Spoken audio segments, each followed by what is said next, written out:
Berarti cik tang konjak ha. Dah dah kok kuang ah kontor cik ni. Dekat jalannya. Jangan dekat jalannya. Mati dekat. Ambil kuah dekat.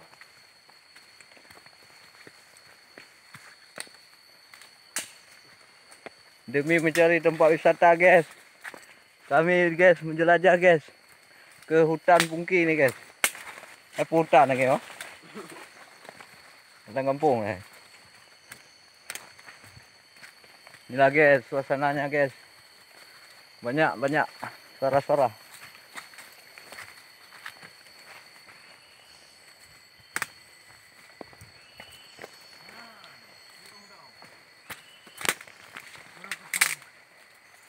Kago tong ngajak ono.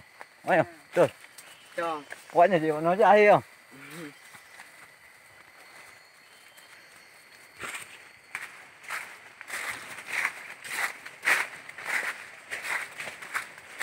Pajak empat dah jalan je dah. Jalan je empat dah.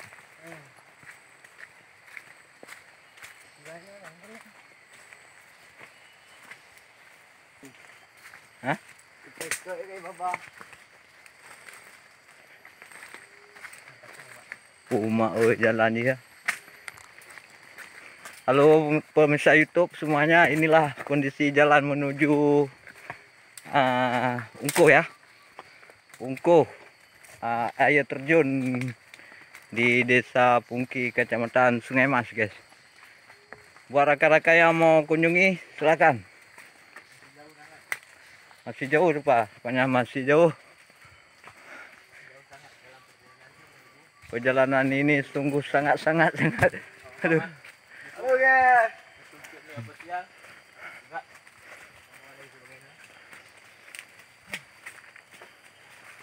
Oh.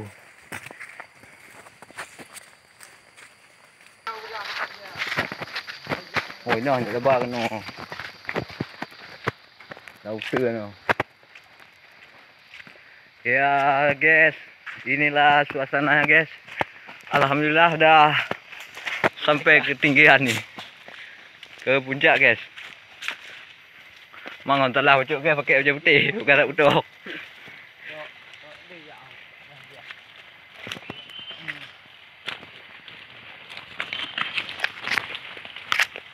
Bus guys.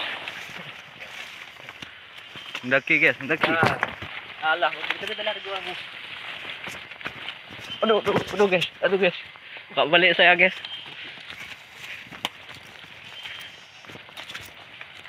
Dia undang.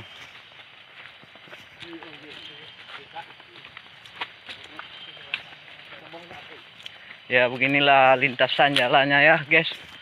Buat kawan-kawan yang mau wisata ke pucuk Kerung Pungki, oke silakan.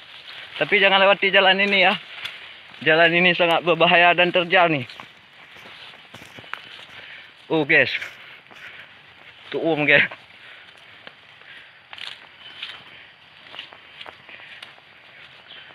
Oke guys. Alhamdulillah ada mau nyampe guys. Sekitar perjalanannya kurang lebih 2 kilo lagi lah kurang lebih. Nah 2 kilo ada. Kata. Oh rupanya kata guys nih, kata. Aduh guys. Alhamdulillah nyampe guys.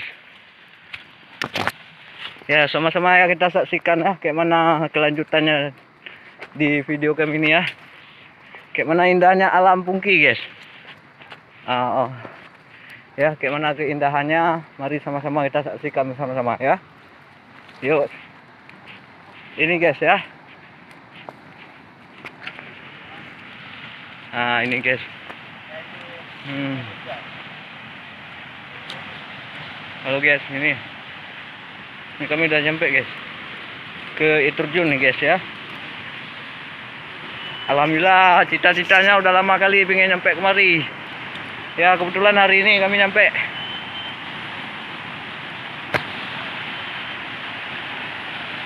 Waduh guys, rakok saya guys.